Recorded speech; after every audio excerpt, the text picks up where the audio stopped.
આજે થઈ ગયો છે ચેલેન્જનો ત્રીજો દિવસ. આપણે કરવાના છે 30 દિવસની અંદર ચેનલ મોનેટાઇઝ. તો ખરેખર શું લાગે છે તમને બધાને, ચેનલ મોનેટાઇઝેશન થશે કે નહીં થાય? કમેન્ટ કરીને જરૂરથી જણાવી દેજો. જય શ્રી કૃષ્ણ, જય માતાજી મિત્રો. આજનો ટોપિક રહેવાનો છે કે ભાઈ યુટ્યુબ શોર્ટ્સ કઈ રીતે અપલોડ કરવા, યુટ્યુબ શોર્ટ્સ કઈ રીતે વાયરલ કરવા, કયા કયા હેશટેગ મારવા, કયા કયા એવા સેટિંગ કરવા કે જેથી કરીને આપણો યુટ્યુબ શોર્ટ જલ્દીથી બુસ્ટ થાય, નવા સબસ્ક્રાઈબર જોડે આપણો શોર્ટ્સ પહોંચી જાય. તો સૌથી પહેલા આપણે કરી નાખવાનું ભાઈ યુટ્યુબ ઓપન. બરાબર છે, જુઓ તમને બધાને એકદમ લાઈવ જ બતાવીએ, જેના કારણે તમને એકદમ સાચી માહિતી મળી જાય. તો અહીંયા તમે જ્યારે ઓપન કરો ત્યારે તમને વચ્ચે પ્લસ બટન દેખાશે, પ્લસ આઇકોન ઉપર ક્લિક કરવાનું. પછી વિડીયોઝની અંદર નહીં જવાનું, તમારી શોર્ટ અપલોડ કરતા હોય તો તમારું શોર્ટ ઉપર જવાનું. આ એકદમ સાચી ટ્રીક છે અને મોસ્ટલી મારા ભાઈ કોઈ નહીં કહે તમને. તો અહીંયા આપણે એડ ઉપર પહેલા ક્લિક કરવાનું. એડ ઉપર તમે ક્લિક કરે એટલે તમારો જે પણ તમારે શોર્ટ્સ અપલોડ કરવાનું હોય એ તમારા શોર્ટ્સ ઉપર પહેલા ક્લિક કરી નાખવાનું. નેક્સ્ટ ઉપર ક્લિક કરવાનું મારા ભાઈ. નેક્સ્ટ ઉપર તમે ક્લિક કર્યો એટલે આ રીતનું આવે, પણ તમારે ડન ઉપર ક્લિક કરી નાખવાનું. અહીંયા મારા ભાઈ છે ને શોર્ટ્સ અપલોડ કરવાની સાચી ટ્રીક તમને બતાવવાનું છું, ને શોર્ટ્સ વાયરલ કરવાની પણ સાચી ટ્રીક. અહીંયા તમને બધાના ઉપર એડ સાઉન્ડ દેખાતું હોય. યુટ્યુબની અંદર જે પણ ટ્રેન્ડિંગ મ્યુઝિક ચાલતું હોય ને એ તમારે ટ્રેન્ડિંગ મ્યુઝિક અહીંયા સર્ચમાં જઈને લઈ લેવાનું. બાકી દેખો આપણે ફોર એક્ઝામ્પલ તમને બધાને બતાવીએ. એક આ પેલું જ મ્યુઝિક મળ્યું છે, બરાબર છે, એને આપણે ક્લિક કરવાનું.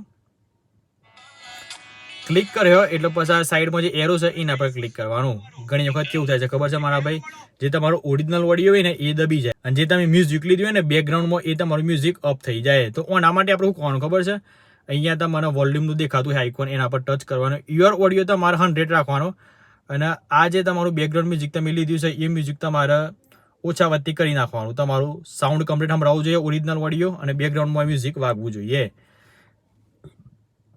પછી તમારે રાઈટ ઉપર ક્લિક કરી નાખવાનું. અહીંયા તમારે કેપ્શન કોઈ લખવું હોય તો તમે લખી શકો છો કે મારે આ ટાઈપનું મેં કોન્ટેન્ટ બનાવ્યું છે, જેથી કરીને પબ્લિકને જોતા અંગાથી જ ખબર પડી જાય કે આ વિડીયો ભાઈ આ વસ્તુ કહેવા માંગે છે.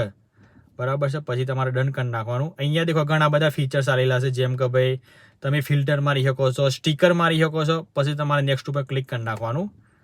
જો તમે મારા ભાઈ ટ્રેન્ડિંગ મ્યુઝિક લગાવ્યો ને તો તમારા શોર્ટ્સ વાયરલ થવાના ચાન્સીસ વધી જાય. અહીંયા મારા ભાઈ તમારે મેન પ્રોસેસ શું કરવાની હું તમને બધાને બતાવી દઉં. વિઝિબિલિટી કદાચ કોઈને પબ્લિક હોય તો એ તમારે કરી નાખવાની અનલિસ્ટેડ. અનલિસ્ટેડ કર્યા બાદ નેચર આવી જવાનું ભાઈ ઓડિયન્સની અંદર. એના અંદર મારા ભાઈ પ્રોબ્લેમ શું થાય છે ખબર છે, ઘણા બધા મિત્રોને ખબર જ નહીં હોતી. ખેર હું આટલી બધી મહેનત કરું છું તો મારું શોર્ટ્સ વાયરલ કેમ નહીં થતું? તો ચોથી થાય મારા ભાઈ, અહીંયા તમારે મેડ ફોર કિડ્સનો તમારો કોન્ટેન્ટ ના હોય તો તમારે કરી નાખવાનું નો, અને હા જો હોય તો તમારે યસ કરવાનો.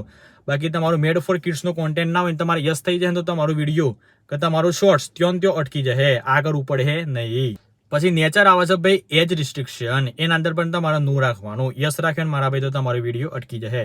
હા, તમારો વિડીયોનો કોન્ટેન્ટ તમારો એ હોય તો તમે યસ કરી શકો છો. પછી તમારે બેક આવી જવાનું. નેચર તમારે ટેગ પ્રોડક્ટ, એ તો મારા ભાઈ જ્યારે તમારી ચેનલ મોનેટાઇઝ થશે ત્યારે તમને ટેગ પ્રોડક્ટનું ઓપ્શન મળશે. ડિસ્ક્રિપ્શન, અહીંયા મારા ભાઈ છે ને તમારે બેસ્ટ ડિસ્ક્રિપ્શન લખી નાખવાનું. જે પણ તમારો વિડીયોનો પર્પઝ હોય એ તમારે અહીંયા ડિસ્ક્રિપ્શનની અંદર લખી નાખવાનું. સારામાં સારા હેશટેગ મારવાના, ઓછા હેશટેગ મારો પણ સ્ટ્રોંગ મારો, જેથી કરીને આપણો વિડીયો બુસ્ટ થાય. બરાબર છે, શોર્ટની વાત ચાલે છે તો અહીંયા પહેલાં આપણો પોતાનો મારી દઈએ હેલ્લો ભાવિક. બરાબર છે, બીજા નંબરમાં હેશટેગ આપણે મારીએ શોર્ટ સ્પીડ. આ બધા છે ને મોસ્ટલી બધા મારતા જ હોય છે. ત્રીજા નંબરમાં વાયટી શોર્ટ મારીએ. ચોથા નંબરમાં આપણે ગુજરાતી કોમેડી મારીએ. જુઓ મારા ભાઈ, તમે જો ગુજરાતી કોમેડી વિડીયો બનાવતા હોય ને તો તમારે ગુજરાતી કોમેડી મારવાનું જ.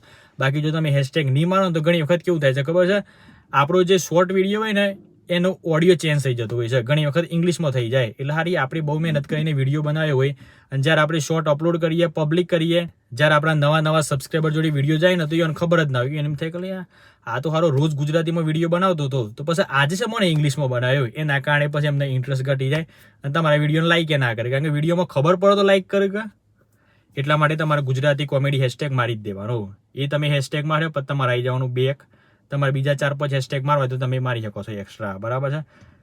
આમ આવે છે મારા ભાઈ લોકેશન. તમારે વિડીયોની અંદર જ્યારે તમે નવા ક્રિએટર હોય તો તમારે લોકેશન મારી દેવાનું. જેમ કે હું શું હિંમતનગરનો, તો હું હિંમતનગરનું મારે, જેથી કરીને આપણો જે શોર્ટ છે ને એ યુટ્યુબ લોકેશન પ્રમાણે આજુબાજુના એરિયામાં જેટલી પણ આપણે પબ્લિક રહેતી હોય ને એમને મેક્સિમમ મોકલવાની કોશિશ કરે. બરાબર છે.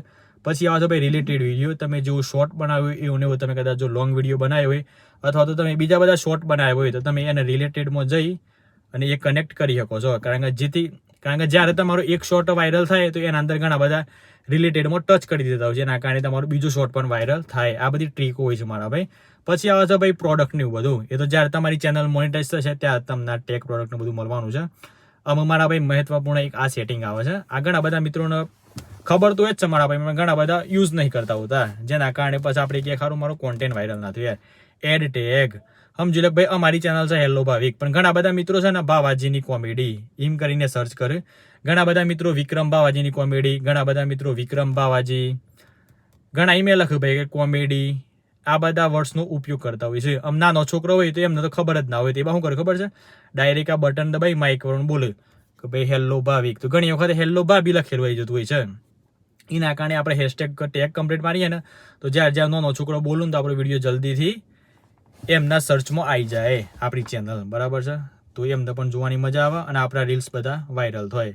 એટલે તમારે ટેક્સ કમ્પ્લીટ મારી નાખવાના, તમારે ટેક્સ કમ્પ્લીટ મારી દેવાના. અહીંયા તમારે વ્યવસ્થિત ટાઇટલ લખી દેવાનું. ટાઇટલ લખાઈ જાય એટલે પછી તમારે કરી નાખવાનું ભાઈ અપલોડ શોર્ટ, બરાબર છે. એક જ સેકન્ડ હોતી ભાઈ, ખાલી આપણે મારીએ, બરાબર.